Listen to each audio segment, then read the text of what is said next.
본 영상은 넥스트 사이언스 이웃을 위한 영상입니다.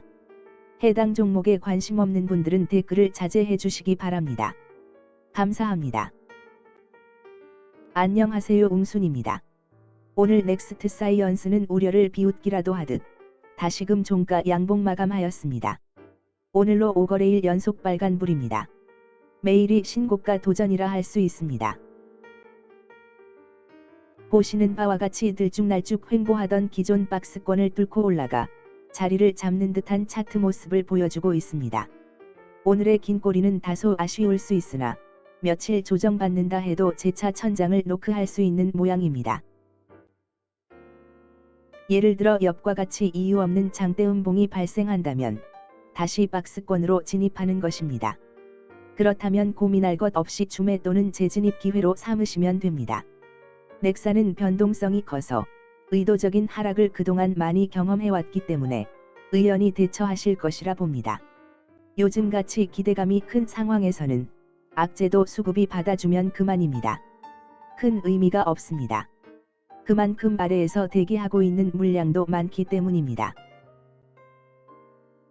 반대로 지금 같은 흐름을 유지하며 우상향 해주면 오늘 윗꼬리를 메우는 양봉도 나올 수 있습니다.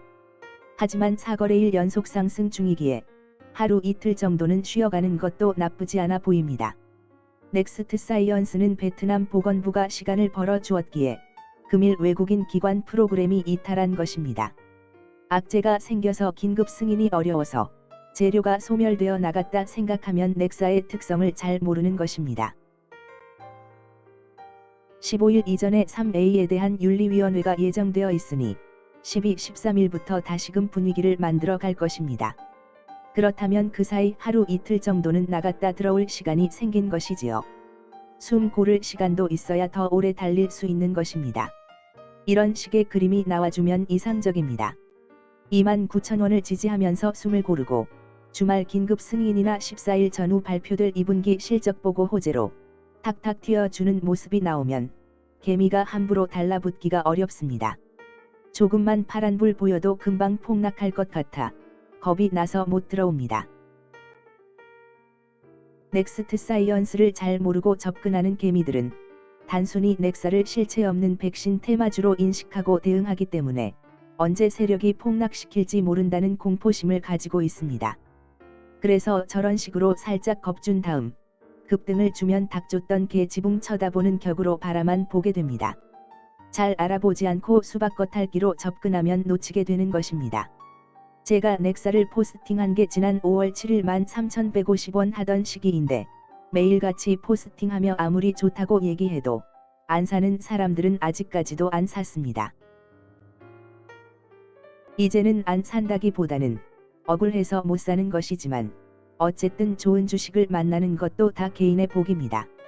저 당시 폭락의 마지막 바닥 지점에서부터 제 블로그를 접하고 귀 기울이신 분들은 지금 남다른 기분을 느끼고 계실 것입니다. 석 달 만에 13,150원이 32,250원이 되었으니 말입니다. 오늘 LJ에 비해 상승폭이 크지는 않았지만 넥사의 재료는 여전히 좋습니다. 베트남 보건부가 의도적 시간 끌기를 하고 있지만 그렇다고 해서 달라지는 것은 없습니다. 아주 간단한 절차만 남아있으니 걱정하지 않으셔도 됩니다. 이를 뒷받침할 만한 기사를 살펴보겠습니다. 팸 민친 총리의 지시에 따라 나노코박스 백신의 허가를 위한 행정 및 절차를 축소. 하지만 규정 및 권한을 엄격하게 준수해야 합니다. 현재까지 나노코박스 백신은 18세 이상의 베트남 자원봉사자를 대상으로 안전성, 면역원성, 보호 효과 등 3가지 요소에 대해 연구 임상 3상 시험을 진행하고 있습니다. 8월 15일 이전에는 임상 3상 결과에 대한 평가가 있을 것으로 예상됩니다. 이를 토대로 관계당국은 3A상 백신의 면역원성 및 보호 효능에 대한 초기 데이터를 검토할 예정입니다. 위 기사를 보면 긴급 승인에 대한 총리의 의지를 느낄 수 있습니다. 모든 행정적 절차는 간소화되었습니다. 7일 오전 평가에서 긴급 승인이 나오지 않은 이유는 나노젠이 3A에 대한 데이터를 제출하지 않아서가 아니라 안전성, 면역원성, 보호 효과 중 보호 효과에 대한 데이터가 부족하다고 보건부가 판단하였기 때문입니다. 따라서 기존 백신에 비해 4배 이상, 면역 생성률 몇 배 등의 자료는 발표되었지만 바이러스를 예방하는 효과에 대한 발표는 생략된 것입니다. 이것을 빌미로 하여 보건부는 보고서를 보충할 것을 나노젠에 요구하였고, 나노젠은 앞으로 이틀 안에 임상 3A의 보호 효과 및 나머지 데이터를 보완하여 다시 제출할 것으로 보입니다. 그렇다면 관건은 나노코박스의 보호 효과가 과연 뛰어난가인데, 기존 자료를 통해 델타 코로나를 완벽히 차단한다는 내용은 확인할 수 있었습니다. 나노코박스가 90%의 보호 효율을 달성했다고 발표했습니다. 이 보고서는 또한 백신이 바이러스를 차단하는 능력을 입증하는 여러 다른 분석 결과를 제시합니다. 호난 회장에 따르면 이 백신은 국립위생역학연구소에서 초기 델타 변이체를 중화할 수 있는 능력으로 평가되었습니다.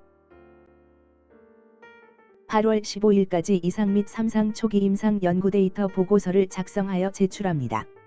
이것은 윤리면허위원회가 나노코박스에 대한 비상허가를 고려하는 데 필요한 데이터입니다.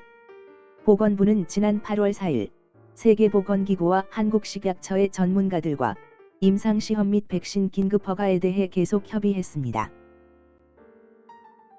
이처럼 이미 나노코박스는 높은 수준의 보호 효과를 입증하고 있습니다. 특히 델타 변이를 차단할 수 있는 능력이 있다는 것이 국립위생역학연구소에서 평가되었습니다. 즉, 결과가 없는 것이 아니라 이미 입증은 되었고 단순히 보고서만 정리해서 내면 되는 것이지요. 효과가 있냐 없냐의 문제가 아니라 데이터를 내느냐 안 내느냐의 문제인 것입니다. 보호 효과를 가지고 보건부가 까다롭게 구는 이유는 최근 대유행하고 있는 델타 변이가 매우 심각한 이슈로 떠올랐기 때문입니다. 자문을 하고 있는 WHO와 한국식약처의 입김도 크게 작용했을 것으로 추측됩니다. 철저하게 검증을 해야 코박스를 통해 바로 유통이 가능하기 때문이지요. 한국식약처의 꼼꼼함 잘 아실 것입니다. 긴급 승인을 지연시키는 데 분명 한몫했을 것으로 봅니다. 한국식약처의 기준으로 까다롭게 평가했는데도 문제가 없으면 분명 재빠르게 국내 보급을 서두를 것입니다. 나노코박스는 현 우리 정부의 백신 수급 문제를 대체할 훌륭한 대안이 될 수 있기 때문입니다. 문 대통령은 백신을 소수의 해외 기업에 의존할 수밖에 없기 때문에 우리가 백신 수급을 마음대로 하지 못한다고 말했다. 이어 해외 기업에 휘둘리지 않도록 국산 백신 개발에 더욱 속도를 내고 글로벌 허브 전략을 힘있게 추진하는데 국가적 역량을 집중하겠다고 했다. 지난 유튜브 영상에서도 다루었지만 대통령이 직접 강조한 부분이기 때문에 주목할 필요가 있습니다. 베트남과의 협력은 분명 글로벌 백신 허브 전략의 일환으로 진행되고 있는 것입니다. 따라서 우리도 사용할 백신이기 때문에 한국의 식약처가 베트남 보건부를 코치하고 있는 상황이라고 이해하시면 되겠습니다. 이처럼 긴급 승인이 간단한 절차만 남겨두고 있기 때문에 사실상 승인이 유력할 것으로 보고 이후 수급은 발빠르게 생산 쪽으로 이동하였습니다. 따라서 HLB 제약이 급등한 것입니다.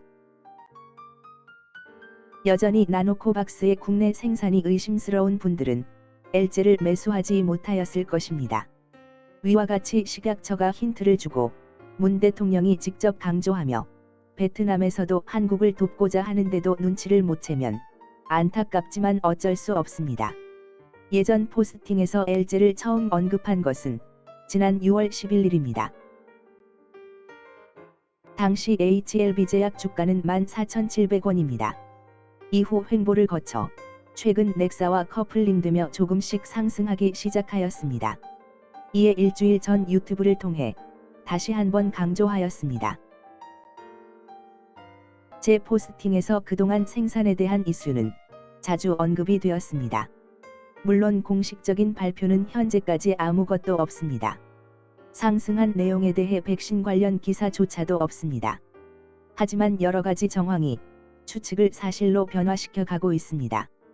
HLB 제약이 급등한 이유는 나노코박스 백신 생산에 관련된 이슈가 수급을 몰고 왔기 때문입니다. 다만 LG는 넥사와 달리 지분 관계가 없어 확실한 기사가 이를 뒷받침해주지 않으면 일시적인 수급은 떨어질 수 있습니다.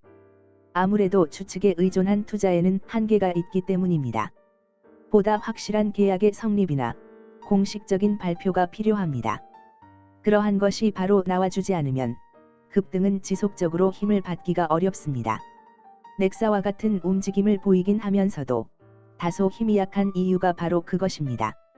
강력한 수급이 들어왔을 때 조만간 기사가 나와주어야지 자칫 잘못하면 따라 들어갔다가 신고가에 물리는 안타까운 일이 발생할 수 있습니다. 어쨌든 지난 포스팅을 보시고 14,000원대에 진입하신 이웃분들에게는 축하의 말씀을 드립니다. 금일 좋은 결과 있으셨을 거라 생각합니다. 수급이 생산 쪽으로 이동하였다 하여도 굳이 넥사를 정리하고 LG로 옮겨갈 필요는 없어 보입니다.